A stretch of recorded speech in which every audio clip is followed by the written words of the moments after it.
అసలు మ్యామ్ బ్రెయిన్ని కొంచెం పెంచి నెగటివిటీ కాకుండా ముందుకు వెళ్తూ ఎలా ఏం థింక్ చేయడానికి మీరు ఏం తిన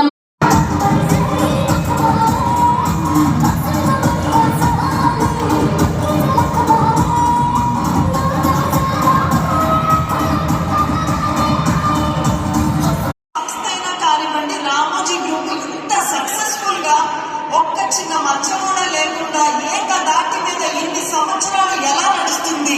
అని చూడడానికి నేను ఈరోజు ఇంత ప్రయాణం చేసి ఇక్కడికి వచ్చాను.